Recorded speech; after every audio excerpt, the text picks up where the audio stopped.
Tu as peut-être passé cette année 392 heures en réunion, 16 jours pleins à parler et à écouter. Et le soir, parfois, malgré tout, il n'y a rien qui reste. Tu coches une case, tu fermes ton ordi, mais au fond tout s'efface. Ce n'est pas que tu sois démotivé forcément pour autant, c'est juste qu'il ne reste rien. Et alors toi, tu l'as remarqué et tu te questionnes. Tu te dis, je vais mieux m'organiser, trouver une méthode, un outil. Peut-être que les équipes vont mettre en place du Scrum, de l'Agile, du Sprint, mais remplir plus de temps, est-ce que ça crée vraiment du sens ? Et si le problème n'était pas l'effort, mais la mesure ? Je te propose un autre point de vue. Ne mesure plus ton travail à ce qu'il remplit, mais à ce qu'il laisse dans le monde. Un pain se consomme, une table, elle demeure. Entre les deux, qu'est-ce qu'il y a ? Il y a la clé. Celle qu'on va aller chercher ensemble. On va distinguer 3 gestes humains, mais qui te sont peut-être nouveaux. 3 questions qui révèlent qui nous sommes parmi d'autres. Dans cet épisode, on va suivre une nouvelle boussole pour comprendre pourquoi ton travail semble parfois inutile et surtout, comment lui redonner une prise sur le réel. Alors, garde cette question près de toi car on va y revenir. Parmi tout ce que tu as fait aujourd'hui, qu'est-ce qui sera encore là demain ?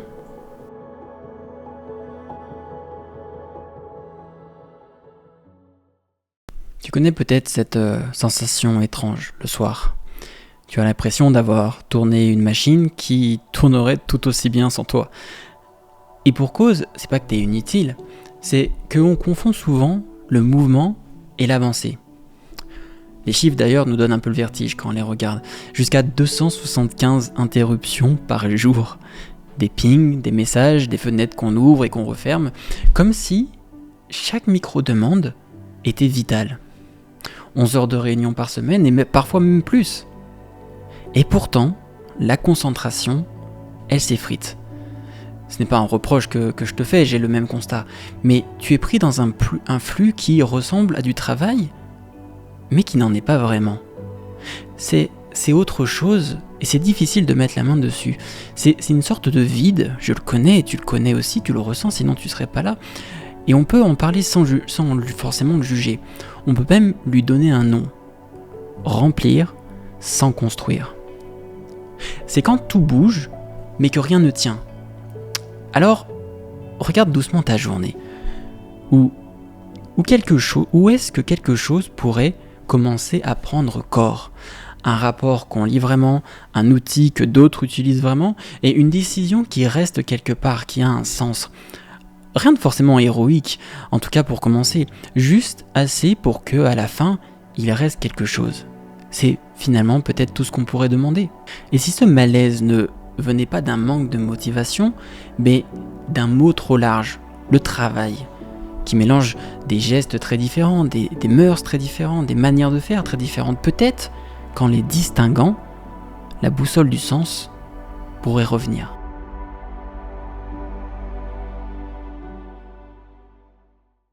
Quand on appelle tout travail, on mélange des gestes qui n'ont pas forcément la même texture. Et c'est là d'ailleurs que le sens se brouille. Tu peux passer des journées entières à produire, répondre, corriger, et malgré tout, rien ne se construit vraiment. Alors, pour s'orienter, on va suivre une idée assez simple proposée par Hannah Arendt. 3 manières de faire. Le labeur, l'œuvre, et enfin l'action. 3 gestes, 3 souffles, 3 rapports au monde. Commençons par le premier. Le labeur, c'est ce qui nourrit le cycle. Tu réponds, tu ajustes, tu maintiens, c'est utile, souvent même vital, mais aussitôt fait, aussitôt effacé. C'est la tâche qui tourne une roue sans début ni fin. L'œuvre de son côté, elle construit. C'est ce qu'on ajoute au monde. Quelque chose qui tient, qui dure, au moins un peu, une page claire, un outil que l'on va transmettre, un plan que l'on peut reprendre demain. L'œuvre, elle laisse une empreinte dans le monde. Elle reste. Et puis enfin, vient l'action. Ce qui se passe entre nous, quand tu prends la parole, quand tu t'engages avec quelqu'un et que tu abordes une discussion, quand un geste vrai te relie à l'autre. C'est l'action, c'est ton qui apparaît. Elle n'a pas forcément besoin d'objet, mais elle a besoin d'un témoin, cette action. Alors, pourquoi ces 3 distinctions comptent ? Parce que si tu confonds tout, le cycle, la construction et la rencontre, tu peux vivre des journées pleines sans qu'il reste quelque chose et tu ne sauras pas réellement où est-ce que tu as passé ton temps. Qu'est-ce que c'est ce travail que tu as fourni? Alors ce soir, regarde ta journée avec douceur. Qu'est-ce qui a nourri le cycle? Qu'est-ce qui a construit le monde? Et surtout, qu'est-ce qui, entre nous, a vraiment eu lieu? Peut-être que le malaise vient de là. Beaucoup de labeur, un peu dispersé, à droite, à gauche, et surtout pas assez d'œuvres sur lesquelles s'appuyer.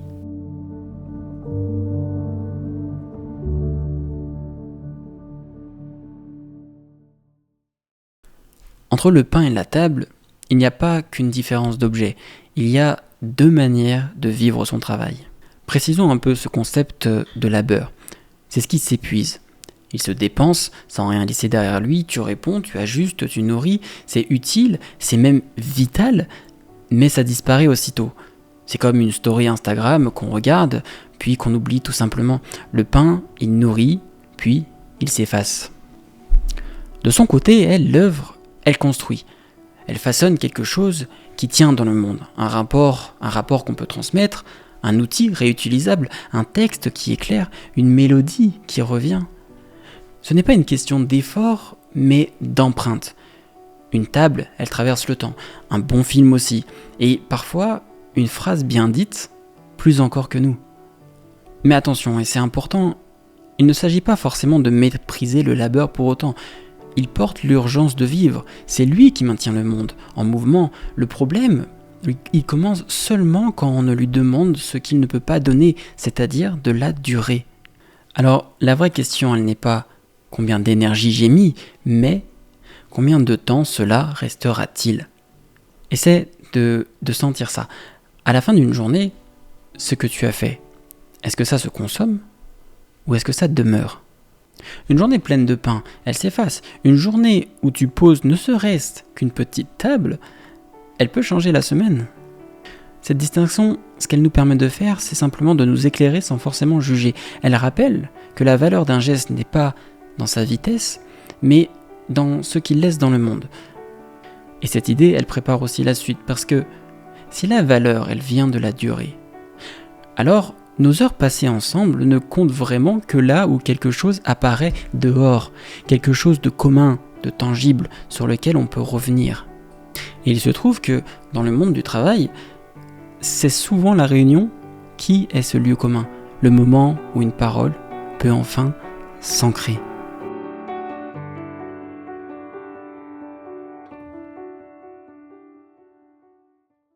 Commençons par un constat simple. On ne manque pas de réunion, on manque de réalité. Près de 70% des gens jugent leur réunion inefficace pour créer du lien. Et la moitié se sentent seuls, malgré des échanges constants qu'on peut avoir durant ce genre de moment. Est-ce que tu ne trouves pas, entre toi et moi, que c'est étrange? On parle beaucoup, mais en apparence, à la fin, rien ne reste. La première distinction à faire ici, c'est parler n'est pas encore agir. Il manque une distinction, quelque chose à faire, quelque chose de différent. Une réunion n'est pas une action. L'action, elle commence seulement quand quelque chose apparaît entre nous. Une chose qu'on peut voir, qu'on peut montrer, qu'on peut partager et surtout qu'on peut aussi réutiliser. Tu l'as sans doute vécu, 2 heures de visio, des idées en cascade et à la fin, à quoi tout ça sert? Puisque rien n'a tenu. Pas de traces, pas de décision, comme si la conversation s'était tout simplement évaporée. Ce n'est pas qu'on a mal travaillé forcément, c'est que rien n'a pris corps. La parole seule, elle vit quelques minutes, puis simplement elle disparaît si personne ne l'a vue, notée, transformée pour devenir du réel. Une action a besoin de témoins, et surtout d'une trace. Appelons cette trace la chose. C'est ce qui reste entre nous après avoir parlé. Un objet, une page, une carte, un plan, une preuve. Elle relie tout le monde parce qu'on parle de la même chose. Et elle sépare parce qu'on peut enfin débattre de la chose elle-même et on sait de quoi on parle. Et on n'est plus dans les personnes à ce moment-là. C'est notre table commune. ce qui rend la parole durable. Alors, demande-toi, dans ton quotidien, combien de tes échanges laissent une trace tangible ? Et surtout, combien s'évanouissent aussitôt dit ? Le monde du travail il s'épuise souvent à force de ne rien faire tenir. Mais dès qu'une chose apparaît entre nous, le monde y reprend forme et c'est là que l'action, elle commence vraiment. On vit à une époque fascinante. On automatise tout ce qu'on peut, l'intelligence artificielle écrit, résume, traduit, code et fait tourner le monde sans pause. En théorie, tout cela devrait nous libérer du labeur, mais dans les faits, on tourne simplement plus vite, sans jamais sortir du cycle. C'est le grand piège moderne, on a supprimé une partie de la peine, mais pas la logique qui l'alimente. On a, dans un sens, rendu le travail plus fluide, certes, mais sans le rendre forcément plus signifiant. On gagne du temps, oui, mais pour le remplir aussitôt avec d'autres choses. Les outils accélèrent, les flux se multiplient, et à force d'aller plus vite, on finit simplement par ne plus rien voir passer. Arendt l'avait pressenti, si la société automatise le labeur sans redonner place à l'œuvre, elle finit simplement par épuiser le monde. C'est la société de consommation que tu connais si bien qu'on est en train de décrire ici. Or, pour exister vraiment, nos vies, elles ont besoin d'un ancrage. Ces moments où l'on fabrique quelque chose de durable, puis qu'on va pouvoir simplement s'arrêter pour le regarder. Faire, puis contempler ce qui tient. C'est ça finalement un bloc d'œuvre, un temps qu'on protège pour simplement construire sans chercher la productivité, juste la solidité. Et ce moment où tu lèves enfin les yeux pour simplement regarder ce que tu as fait, c'est déjà une autre manière de vivre, c'est un nouveau départ, celle que Hannah Arendt appelait la vita contemplativa, la vie de la pensée. Non pas celle qui s'agite, mais celle qui regarde, qui comprend, qui se relie au monde à travers le calme du regard. Parce qu'au fond, c'est pas là que commence la respiration. Quand tu peux lever les yeux et constater ce que tu as laissé dans le monde, le faire ne suffit pas, il faut aussi le regard qui s'arrête. Et peut-être que si nos corps s'épuisent aujourd'hui, ce n'est pas parce qu'ils travaillent trop. Alors, des fois ça peut être le cas, mais ça peut aussi être parce qu'ils n'ont plus le temps de voir ce qu'ils ont fait. Quand rien ne dure, même le repos devient vide. Et c'est là que naît ce qu'on appelle, trop vite, le burn-out.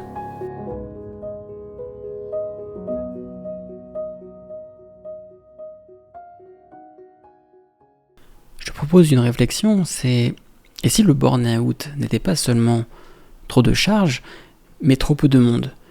Une fatigue qui ne vient pas d'un excès d'effort, mais d'un manque d'empreinte. Comme si une part de toi voulait bâtir quelque chose, pendant qu'une autre tourne simplement en rond dans le cycle. Ce n'est pas une faiblesse, c'est le signe d'un monde qui s'épuise à force de ne rien faire tenir. Les chiffres d'ailleurs le confirment également, seulement 1/4 des gens se sentent engagés dans leur travail. Et une humeur s'installe, sourde, rampant, le ressentisme. Une sorte de ressentiment où on reste, mais on continue simplement de ruminer en arrière-plan. On fait beaucoup, mais on manque d'appui, ce que notre époque appelle l'épuisement. C'est peut-être en réalité simplement une nostalgie de l'œuvre, le besoin de sentir que quelque chose doit rester debout, qu'il y a quelque chose à faire. J'ai trop souvent ressenti ça ces derniers temps, et tu as dû le ressentir également. Hannah Arendt le disait, la réalité du monde repose sur des choses plus durables que les activités qui les produisent. Sans ces choses, le vécu s'efface, aussi vite qu'il est arrivé. Alors, que faire dans tout ça ? On va pas forcément réinventer tout ton travail, ni le mien, mais au moins juste tenter de réintroduire un geste d'œuvre, s'en assurer, même minuscule. Demande-toi, quel artefact voudrais-tu voir exister et durer dans le monde ? Une page claire, un rapport, une procédure utile pour tes collègues, un projet bien transmis, une trace tangible qui dit ça, je l'ai fait et ça va rester. Et puis, ajoute un geste d'action, un lien qui va pouvoir te permettre de connecter, un lien sincère, une parole donnée devant d'autres. Parce qu'une action, comme je l'ai dit, elle n'existe que si elle est vraiment vue. Et qu'un geste vrai, même discret, il peut réancrer tout le monde. Tu n'as pas forcément besoin de tout réorganiser. Une chose qui reste, un geste qui se voit, c'est déjà un changement de climat. Et peut-être qu'alors, le soir venu, tu pourras sentir cette chose, simple et rare. Quelque chose t'attend demain dehors.